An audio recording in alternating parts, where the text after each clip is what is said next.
복동아, 뭐 하느냐? 빨리 뛰어. 저 새길로 빠지면 아직 늦지 않았어. 도망쳐봤자 끝이 없어요. 저 안으로 들어가야 해요. 미쳤냐? 저긴 호랑이 굴이다. 그래서요. 우리가 다 같이 살려면 호랑이 굴로 들어가야 해요. 아이의 눈빛이 어둠 속에서 형형하게 빛났습니다. 만석은 그 눈을 보고 할 말을 잃었죠. 저 아래 사냥개 짖는 소리가 점점 가까워지고 있었습니다. 5년 전 저작거리는 활기가 넘쳤습니다. 사람들이 북적이는 장터 한복판, 2명의 거상이 있었습니다. 한 명은 사람을 살리는 상인 최대행수였고 다른 한 명은 사람을 잡아먹는 상인 윤행수였습니다. 최대행수가 지나가면 사람들은 머리를 조아리는 게 아니라 달려와 옷소매를 잡으며 감사를 표했습니다. 대행수님, 지난번 꿔주신 쌀 덕분에 우리 아이들이 굶어 죽지 않았습니다요. 이 은혜를 어찌 갚을지요. 허허 갚긴 뭘 갚소. 아이들이 배부르면 그게 이문을 남긴 것이지. 나중에 아이들이 크면 우리 상담 물건이나 팔아주라 하시오. 최대행수의 웃음소리는 넉넉하기가 가을 들판 같았습니다. 하지만 길 건너편 기와집 2층 난간에서 이를 지켜보는 뱀 같은 눈빛이 있었지요. 바로 윤행수였습니다. 그는 손에 쥔 엽전을 어찌나 세게 쥐었는지 손바닥에 엽전 자국이 선명하게 박힐 정도였습니다. 흥위선자놈, 백성들 고열을 짜내도 모자랄 판에 자선을 베풀어 상도를 모르는 놈이로구나. 윤행수의 곁에는 험상궂은 사병들이 그림자처럼 서 있었습니다. 윤행수는 돈으로 관할을 매수하고 폭력으로 상권을 장악해온 자였지요. 그에게 장사란 약한 자의 것을 빼앗아 강한 자의 배를 채우는 양육강식의 전쟁터였습니다. 그리고 이 두 상인의 운명은 장부 한 권으로 인해 걷잡을 수 없는 소용돌이 속으로 빠져들게 됩니다. 어느 날 밤이었습니다. 최대행수의 서재에 은밀한 손님이 찾아왔습니다. 윤행수 밑에서 장부 정리를 하던 서생이었는데 피투성이가 된 채 최대행수의 문을 두드렸지요. 대행수님, 부디 이것을 세상에 알려주십시오. 서생이 품에서 꺼낸 것은 장부 한 권이었습니다. 최대행수가 떨리는 손으로 장부를 펼치자 그 안에는 믿을 수 없는 내용들이 적혀 있었습니다. 관아에 바친 뇌물 내역과 청나라와의 밀수 기록, 그리고 상권을 뺏기 위해 힘없는 상인들을 청부 살해한 명단까지. 그것은 단순한 장부가 아니라 윤행수의 죄악을 낱낱이 기록한 저승명부나 다름없었지요. 이런 천인공노할 짓을 윤행수 내놈이 기어이 선을 넘었구나. 하지만 비밀은 오래가지 못했습니다. 서생이 사라진 것을 눈치챈 윤행수가 미친 듯이 사냥개들을 풀었기 때문입니다. 최대행수의 집 주변으로 밤마다 수상한 그림자들이 어른거렸습니다. 담장 너머로 들려오는 짐승의 울음소리 같은 휘파람 소리. 그것은 경고였습니다. 장부를 내놓지 않으면 목숨을 내놓으라는 무언의 협박이었지요. 최대행수는 직감했습니다. 자신의 힘으로는 이 거대한 악을 당장 막을 수 없다는 것을, 그리고 장부가 집에 있는 한 자신의 가족 모두가 위험하다는 것을 말입니다. 다음 날 아침, 최대행수는 은밀하고도 신속하게 움직였습니다. 장부를 들고 한양 사원부로 가기로 결심을 굳힌 것입니다.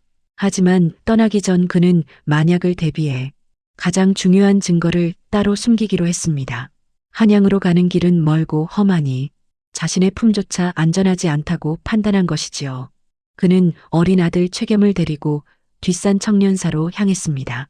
법당 안은 향 냄새로 가득했고 아침 햇살이 창호지 문을 뚫고 들어오고 있었습니다. 최대행수는 주위를 살피더니 거대한 목조 불상 밑바닥 틈새에 장부를 밀어 넣었습니다. 그리고는 아이의 어깨를 잡고 눈을 맞췄습니다. 아비의 눈동자가 흔들리는 촛불처럼 일렁거렸습니다. 겸아 잘 듣거라. 우리는 곧 짐을 싸서 한양으로 갈 것이다. 허나 사람 일은 모르는 법. 만약 아비가 다시 오지 못하면 내가 이것을 찾아야 한다. 아버지, 나 배고파. 집에 가서 밥 줘. 청년사 부처님 발밑이다. 이건 우리 식구뿐 아니라 억울한 사람들을 살릴 동아줄이다. 내가 꼭 기억해야 한다. 최대행수는 아이를 품에 꽉 안았습니다. 아비의 거친 수염이 아이의 볼을 비볐습니다. 그것이 마지막 포옹이 될 줄 알았다면 그는 결코 아이의 손을 놓지 않았을 것입니다. 그리고 이틀이 지났습니다. 드디어 한양으로 떠나기로 한 날 아침이 밝았습니다. 최 대행수의 집 마당은 활기가 넘쳤습니다. 집마차들이 도열해 있고 하인들은 부지런히 짐을 실어 나르고 있었지요. 그중 한 마차 뒤에서 물건 개수를 세고 있는 사내가 보이지요? 그는 최 대행수의 하인이 아닙니다. 인근 장터를 주름잡는 보부상단의 접장 바로 구칠이었습니다. 최 대행수 상단에 좋은 물건을 떼어다가 지방에 팔기 위해 큰 돈을 들고 직접 물건을 받으러 와 있었던 것입니다. 어디 보자. 비단이 5필 인삼이 2상자. 대행수 어른, 이번 물건 상태가 아주 좋습니다요. 이거 가져가면 우리 상단 식구들도 배불리 먹겠습니다. 구칠은 싱글벙글 웃으며 짐을 싣고 있었습니다. 사랑방에서는 최 대행수가 떠날 준비를 마친 채 문을 나서려던 참이었지요. 희망에 부푼 아침이었습니다.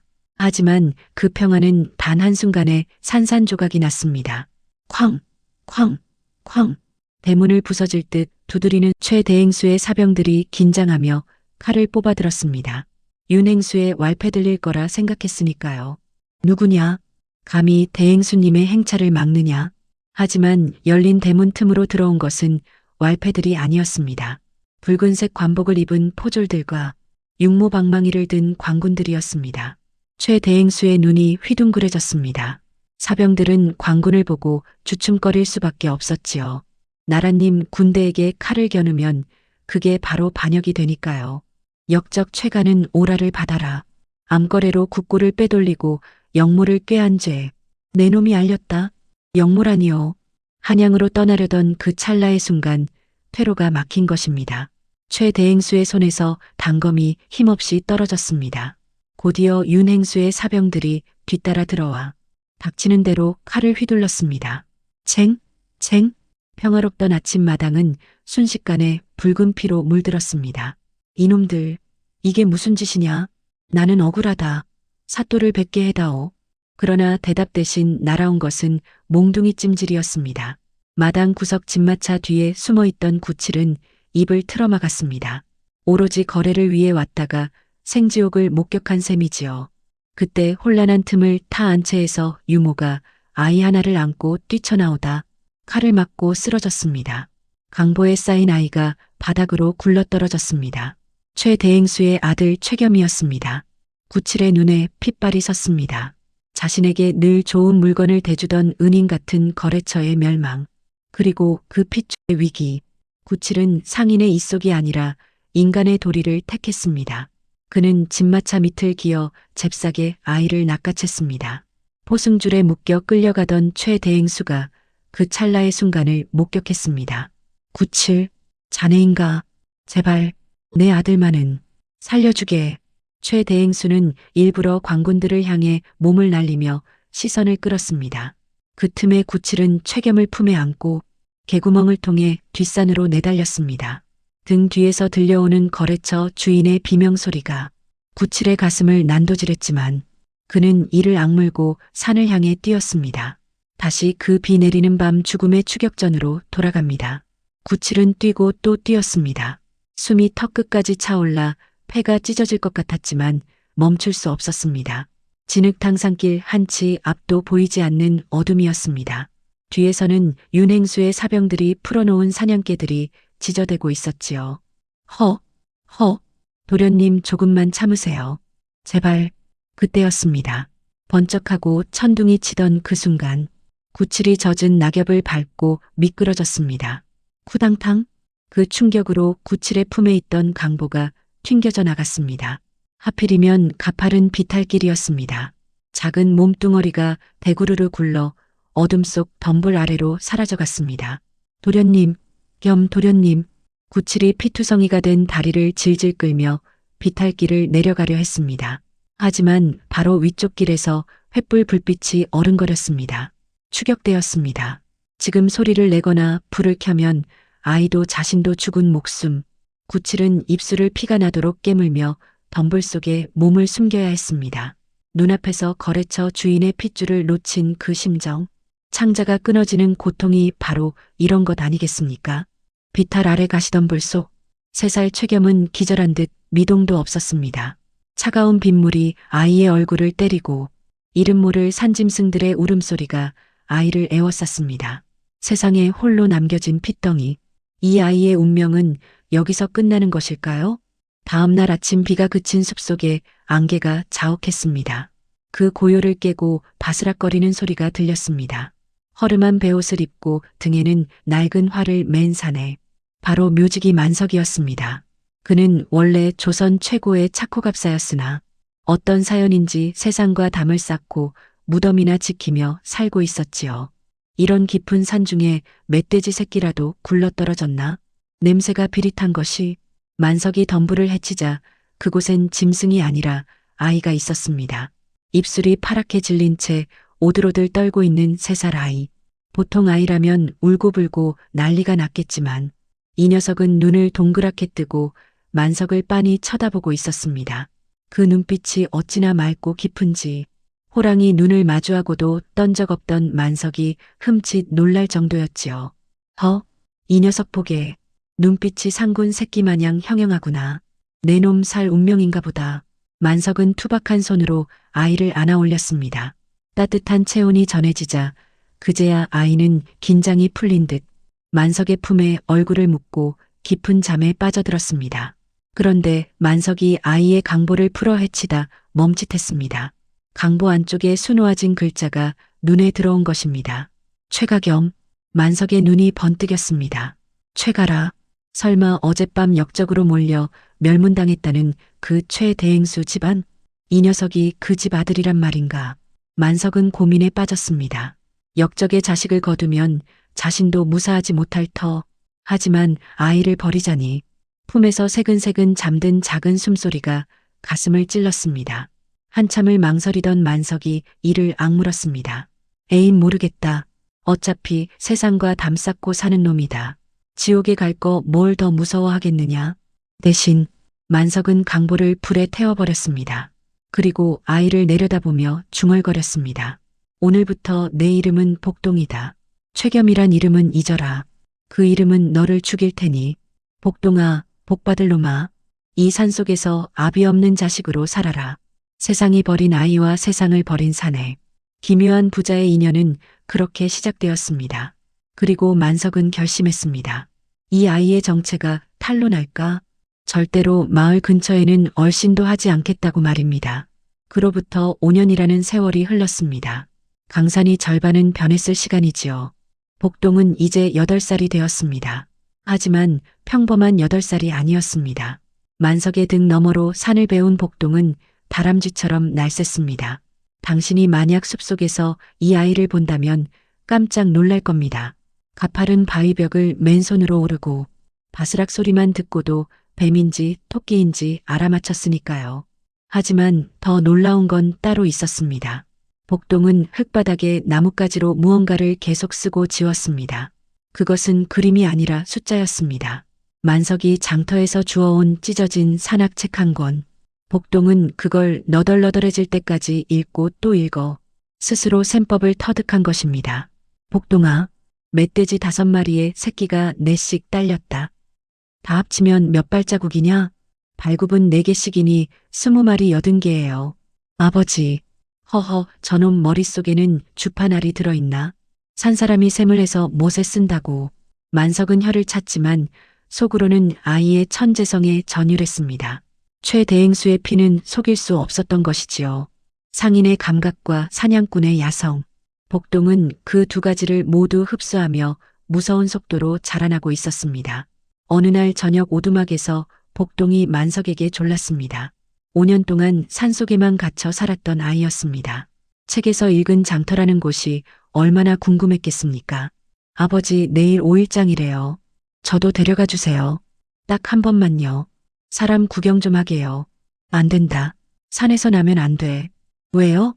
저 8살이에요. 이제 다 컸단 말이에요. 평생 산에서만 살 순 없잖아요. 만석은 난감했습니다. 아이의 정체가 들통날까 두려웠지만 5년이나 세상과 격리시킨 것도 사실이었습니다. 게다가 내일은 약초를 팔아야 겨울을 날 수 있는 날. 만석은 한숨을 푹 내쉬었습니다. 알았다. 대신 약속해라. 절대 눈에 띄는 짓 하지 마라. 조용히 있어. 누가 뭘 물어봐도 대답하지 말고. 네, 약속할게요. 다음날 아침 만석은 캔 약초를 지고 복동을 데리고 장터에 나갔습니다. 5년 만에 처음 밟아보는 세상. 복동의 눈이 휘둥그레졌습니다.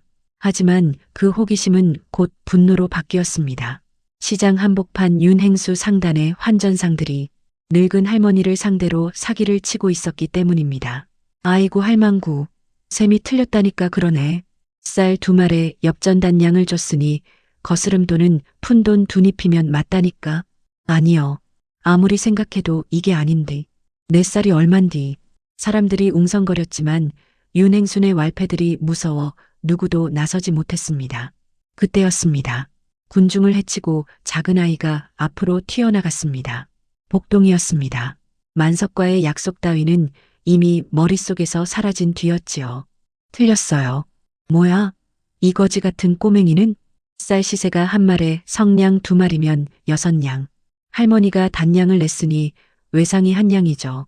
그런데 거스름 돈이라니요? 오히려 돈을 더 뺏으려는 속셈이잖아요. 게다가 저울추도 조작했네요. 밑에 자석 붙였죠? 복동의 말은 비수처럼 정확했습니다. 아이가 환전상의 저울을 뒤집자 숨겨둔 자석이 툭 하고 떨어졌습니다. 순식간에 장터는 환호성으로 뒤덮였습니다. 와, 저 꼬맹이가 윤행순의 놈들을 잡았다. 신동이네 신동이야. 계산이 귀신 같구먼. 환전상들은 얼굴이 벌개져서 도망쳤고 복동은 씩씩거리는 숨을 몰아쉬었습니다. 하지만 만석의 얼굴은 사색이 되어 있었습니다. 눈에 띄지 말라고 신신당부했건만 이 사건이 잠자던 맹수의 코털을 건드렸다는 것을 만석은 직감했습니다. 그는 서둘러 아이를 데리고 산으로 몸을 피했습니다. 장터에서 망신을 당한 환전상은 곧장 윤행수에게 달려가 고해 바쳤습니다. 윤행수의 사랑방 공기가 무겁게 내려앉았습니다. 행수 어른 죄송합니다. 웬 쥐새끼 같은 놈이 갑자기 튀어나와서 나이는 8살쯤 되어 보이는데 계산이 어찌나 빠르던지 눈매가 꼭 뱀눈처럼 찢어진 것이 8살이라 계산이 빠르다? 그놈 혼자였느냐? 아, 아이가 혼자인 줄 알았는데 그 묘직이 만석이란 놈이 급하게 아이를 데려가더랍니다. 그 미친 호랑이 사냥꾼 말입니다. 환전상의 말에 윤행수의 미간이 좁혀졌습니다. 그는 만석이라는 자를 직접 본 적은 없었으나 산속에 처박혀 사는 괴팍한 독거 노총각이라는 소문은 익히 들어 알고 있었습니다. 그런데 참 이상합니다요. 만석이는 처자식 없이 혼자 산다고 들었는데 마치 제 자식 감싸듯이 아이를 데리고 사라지는데 좀 의아했습니다요. 그 순간 윤행수의 머릿속에서 퍼즐 조각이 맞춰졌습니다. 자식이 없는 자가 5년 전부터 키운 아이. 나이는 8살. 그리고 죽은 최대행수와 똑같은 뱀눈의 비상한 계산 능력. 만석이는 자식이 없다. 그렇다면 그 아이. 5년 전 놓친 최대행수의 씨앗이로구나. 윤행수의 눈빛이 탐욕과 살기로 번들거렸습니다. 5년 전 사라진 장부를 찾을 수 있는 유일한 열쇠가 제 발로 나타난 것입니다. 당장 그 묘지기 놈이 어느 산골짜기에 박혀 사는지 알아내라. 관아에 연락해서 군사들을 대기시켜. 이번엔 놓치면 너희들 목이 달아날 줄 알아라. 다음날 새벽동이 트기도 전이었습니다. 산속 오두막에서 만석은 다급하게 짐을 꾸리고 있었습니다. 장터에서의 일이 마음에 걸려 날이 밝는 대로 더 깊은 산골로 이사를 떠날 작정이었지요. 복동아 보찜 맸느냐? 이유는 묻지 말고 빨리 움직여야 한다. 느낌이 좋지 않아. 그때였습니다. 쾅, 쾅, 쾅. 누군가 오두막 문을 부서져라 두드렸습니다. 만석의 손이 반사적으로 도끼 자루를 움켜쥐었습니다. 벌써 놈들이 들이닥친 것일까요? 만석은 복동을 등 뒤로 숨기고 문을 향해 소리쳤습니다. 누구요? 이 새벽에. 문 밖에서는 거친 숨소리와 함께 다급한 목소리가 들려왔습니다. 계십니까? 제발 문 좀 열어주십시오. 만석이 조심스레 문고리를 풀고 문을 열자 땀범벅이 된 채 헐떡거리는 사내가 서 있었습니다. 광군도 왈패도 아니었습니다. 바로 구칠이었습니다. 구칠의 시선이 만석의 등 뒤 빼꼼히 고개를 내민 복동에게 꽂혔습니다. 그 눈매와 이목구비. 구칠은 그 자리에 주저앉으며 통곡했습니다. 도련님, 겸 도련님, 살아계셨군요. 이 못난 놈이 이제야 왔습니다. 대행수 어른은 돌아가셨지만 마님께서는 관아의 노비로 끌려가셨다는 소문을 들었습니다. 도련님이 살아계신 걸 아시면 얼마나 기뻐하실지. 아저씨는 누구세요? 만석은 그제야 도끼를 내렸습니다. 이 사내가 적이 아니라 아이가 기다리던 과거의 인연임을, 그리고 5년 전 아이를 살리기 위해 뛰었던 그 그림자임을 직감했기 때문입니다. 구칠 또한 마을 사람들의 이야기를 들었던 것입니다. 자네 그 소문 들었나? 장터에 나타난 신동 말일세. 암 들었지. 8살쯤 보이던데 영특하기가 아주 귀신 같다더구먼. 그런데 말이야, 그 아이가 묘직이 만석이 아들이라네? 그러게 말일세. 그 사냥꾼 놈은 평생 혼자 산 독거 노총각 아닌가? 꼭 도깨비한테 홀린 것 같단 말이지. 마침 국밥을 먹던 구칠의 귀에 그 이야기가 벼락처럼 꽂혔습니다. 8살 신동, 갑자기 생긴 아들. 구칠은 숟가락을 떨어뜨리며 가슴이 철렁 내려앉았습니다. 틀림없었습니다. 그는 밥값을 던져두고 밤을 새워 산길을 달렸던 겁니다. 극적으로 복동과 상봉한 구칠은 모든 진실을 털어놓았습니다. 아버지가 억울하게 돌아가신 일과 장부의 존재, 그리고 윤행수의 악행까지, 그리고 복동의 진짜 이름이 최겸이라는 것도. 도련님의 본명은 최겸입니다. 대행수 어른께서 직접 지어주신 이름이지요. 겸손할 겸 자를 쓰셨습니다. 크게 될 아이일수록 겸손해야 한다고. 복동은, 아니 최겸은 주먹밥을 씹으며 묵묵히 듣고만 있었습니다. 하지만 아이의 눈에서는 굵은 눈물이 뚝뚝 떨어져 밥알을 적셨습니다. 오두막의 호롱불이 파르르 떨렸습니다. 눈물의 상봉도 잠시 구칠이 다급하게 입을 열었습니다. 어르신 그리고 도련님, 당장 떠나셔야 합니다. 제가 도련님 소문을 듣고 달려왔듯이 윤행수 그 악랄한 놈도 눈치를 챘을 겁니다. 놈은 의심이 많고 잔인한 자입니다. 어르신이 어디 사는지 뒤지고 있을 겁니다. 곧 군사들이 들이닥칠 거예요. 만석의 표정이 굳어졌습니다. 단순히 이사를 가는 문제가 아니었습니다. 이것은 사냥이었습니다. 이런 산골짜기까지 냄새를 맡고 온단 말이냐. 그 짧은 순간 복동의 머리가 빠르게 돌아갔습니다. 장부는 청년사 불상 밑에 있다. 하지만 셋이 우르르 몰려갔다가는 놈들의 눈에 띄어 일망타진 당할 것이 뻔했습니다. 아직 포위망이 완성되기 전 지금이 유일한 기회였습니다. 복동은 바닥에 나뭇가지로 지도를 그리며 냉철하게 말했습니다. 시간이 없어요. 나눠서 움직여야 해요. 구칠 아저씨는 놈들이 얼굴을 모르니 지금 당장 청년사로 가서 장부를 찾으세요. 그리고 바로 한양으로 가세요. 도련님은요? 저랑 아버지는 새끼를 통해 바로 한양으로 뛸 거예요. 저희가 미끼가 되어 놈들의 시선을 끄는 동안 아저씨는 장부를 안전하게 옮기세요. 놈들보다 먼저 한양에 도착해야 해요. 이 녀석 보게. 대담하기가 호랑이 뱃속에 들어앉은 것 같구나. 그래, 차라리 그게 낫겠다. 그들은 망설일 시간이 없었습니다. 먼동이 터오는 산길을 향해. 구칠은 절 쪽으로, 만석과 복동은 한양 쪽 산맥을 향해 각자 뛰기 시작했습니다. 자, 이제 세 사람은 운명의 갈림길에 섰습니다. 동쪽은 청년사로 가는 험한 바위길, 서쪽은 한양으로 이어지는 가파른 능선길. 먼동이 터오며 숲속의 어둠이 서서히 걷히고 있었습니다. 그 말은 곧 놈들의 눈에 띄기 쉬워졌다는 뜻이지요. 어르신 도련님, 부디 몸 조심하십시오. 구칠은 눈물을 삼키며 동쪽 바위길로 몸을 숨겼습니다. 그의 어깨에는 최대행수의 원한을 풀 유일한 열쇠, 장부회수라는 막중한 임무가 지워져 있었지요. 이제 남은 건 만석과 복동뿐. 만석은 아이를 등 뒤에 묶으려 했으나 복동은 고개를 저으며 신발끈을 단단히 조여맸습니다. 아버지, 저도 뛸 수 있어요. 엎이면 더 느려요. 만석이 씩 웃으며 고개를 끄덕였습니다. 두 사람은 서쪽 능선을 향해 내달리기 시작했습니다.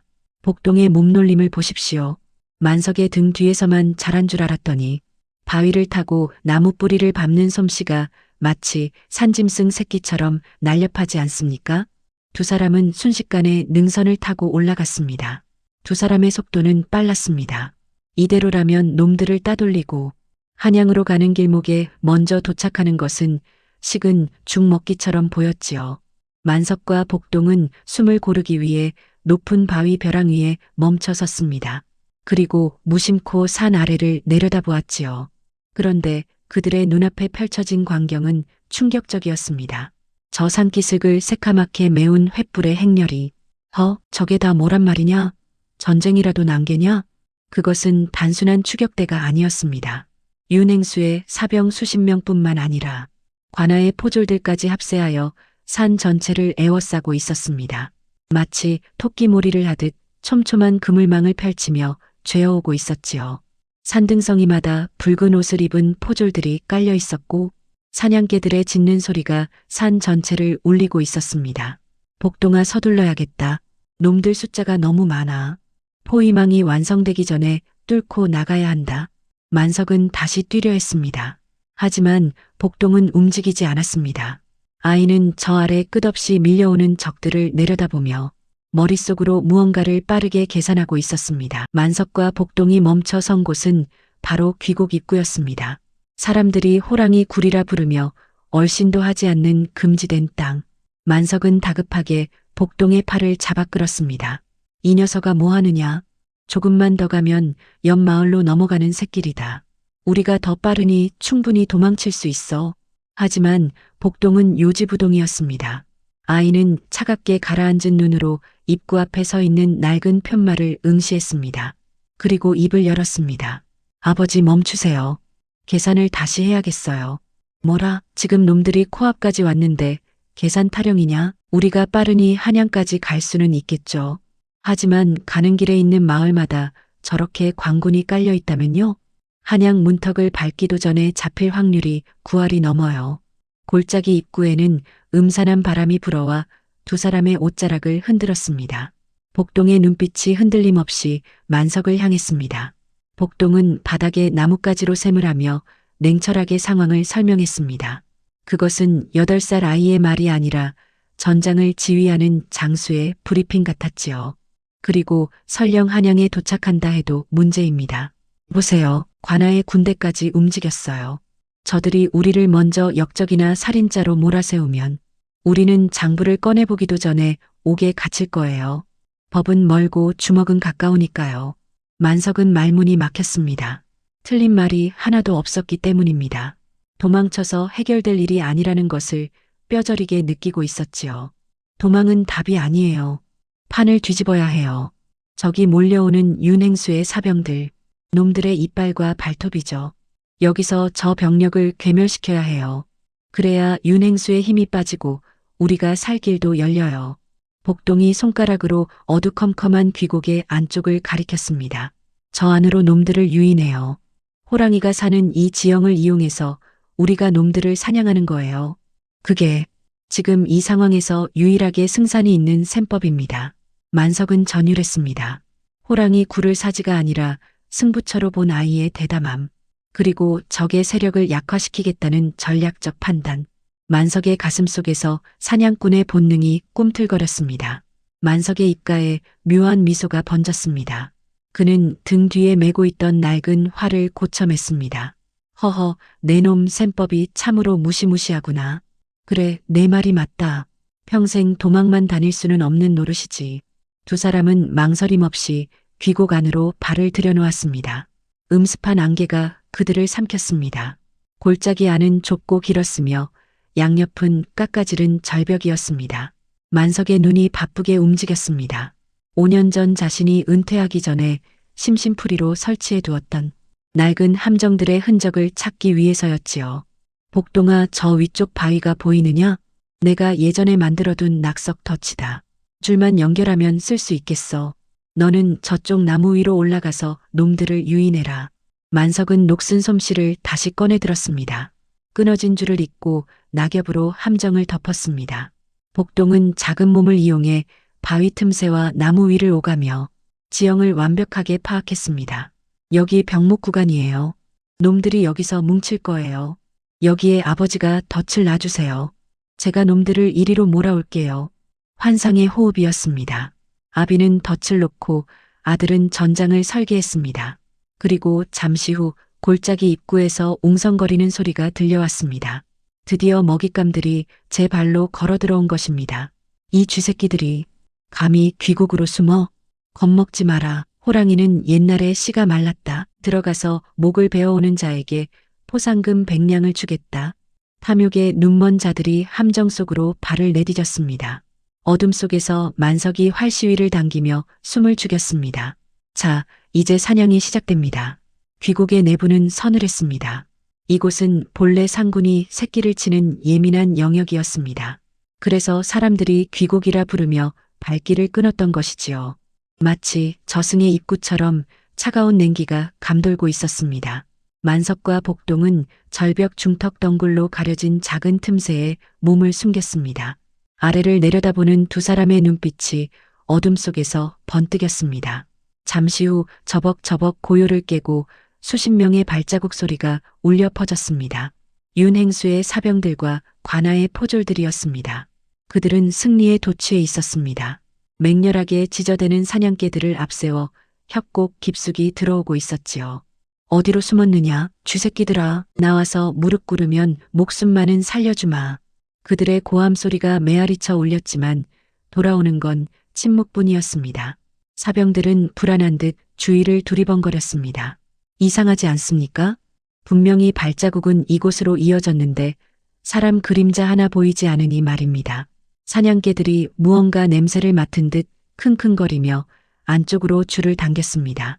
탐욕에 눈먼 자들은 짐승을 따라 더 깊은 곳, 더 좁은 죽음의 아가리 속으로 빨려 들어갔습니다. 사병들이 협곡의 허리쯤 지날 때였습니다. 탁! 어디선가 날아온 돌멩이 하나가 사병 대장의 투구를 때렸습니다. 누구냐? 어디냐? 이번에는 반대편 절벽 위에서 아이의 웃음소리가 들려왔습니다. 소름 끼치도록 맑은 웃음소리였지요. 복동이었습니다. 복동은 다람쥐처럼 절벽에 튀어나온 바위들을 옮겨다니며 적들을 농락하기 시작했습니다. 여기에요. 못 잡겠죠? 사병들은 분노했습니다. 화살을 쏘고 칼을 휘두르며 복동의 목소리가 들리는 쪽으로 우르르 몰려갔습니다. 하지만 그것이 바로 복동의 계산이었습니다. 넓게 퍼져 있던 적들을 한 곳으로, 가장 좁고 도망치기 힘든 병목 구간으로 몰아넣는 약몰이었던 것입니다. 저기 있다. 저 바위 뒤다. 쏴라. 아니 저쪽이다. 귀신같이 빠르네. 적들은 복동을 쫓느라 대열이 무너졌고 서로 엉키고 설킨 채 협곡의 가장 깊숙한 곳, 만석이 노려보고 있는 바로 그 살해 구역에 갇히게 되었습니다. 적들이 협곡의 허리 깔딱고개에 진입했습니다. 가장 폭이 좁고 양옆이 가파른 사지, 절벽 위에서 이를 내려다보는 복동의 눈이 빠르게 움직였습니다. 머릿속에서 수십 개의 숫자가 톱니바퀴처럼 돌아갑니다. 바람은 북서풍, 풍속 3, 바위 무게 20관. 지금이에요. 아버지, 3초 뒤에 오른쪽 지지대를 끊으세요. 만석은 아이의 계산을 믿었습니다. 하나, 둘, 셋, 툭 마이너스. 만석이 도끼로 밧줄을 끊자 정확히 계산된 각도로 거대한 바위들이 쏟아졌습니다. 쿠르르릉 마이너스. 바위들은 무작위로 떨어진 게 아니었습니다. 정확히 도미노처럼 서로를 타격하며 입구와 출구를 동시에 틀어막아 버렸습니다. 마치 거대한 돌과목이 완성된 것 같았지요. 함정이다. 퇴로를 뚫어라. 어서. 아수라장이 된 협곡. 하지만 진짜 공포는 이제부터였습니다. 만석이 품에서 무언가를 꺼냈습니다. 짐승의 뼈를 깎아 만든 작고 낡은 필이었습니다. 과거 차코갑사 시절 상군을 자극할 때 쓰던 물건이었지요. 만석이 피리를 꺼냈습니다. 하지만 그것은 호랑이를 부르는 피리가 아니었습니다. 호랑이가 가장 싫어하는 고주파의 소음, 일종의 도발이었지요. 복동아 귀 막아라.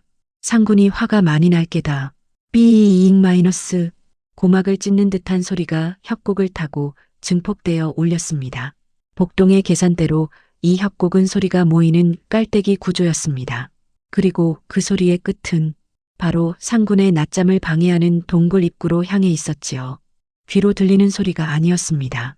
가슴뼈가 울리고 머리카락이 쭈뼛서는 숲의 공기 자체가 무겁게 내려앉는 진동이었지요. 잠시 후 피리 소리가 멈추고 무거운 침묵이 흘렀습니다. 그리고 크르르르 땅바닥을 울리는 저음의 진동과 함께 어둠 속에서 푸른 안광 두 개가 번쩍였습니다. 어흥 마이너스. 천둥 소리보다 더 거대한 포효가 터져 나왔습니다. 집채만한 그림자가 모습을 드러냈습니다. 잠을 방해받고 영역을 침범당해 잔뜩 성이 난 지리산의 왕 상군이었습니다. 화가 머리끝까지 난 상군은 자신의 단잠을 깨운 것이 눈앞에 있는 붉은 옷의 인간들이라고 생각할 것입니다. 이것은 마법이 아닙니다. 짐승의 습성과 소리의 파동을 계산한 완벽한 설계였습니다. 그 압도적인 위용 앞에 인간들은 숨쉬는 법조차 잊어버렸습니다.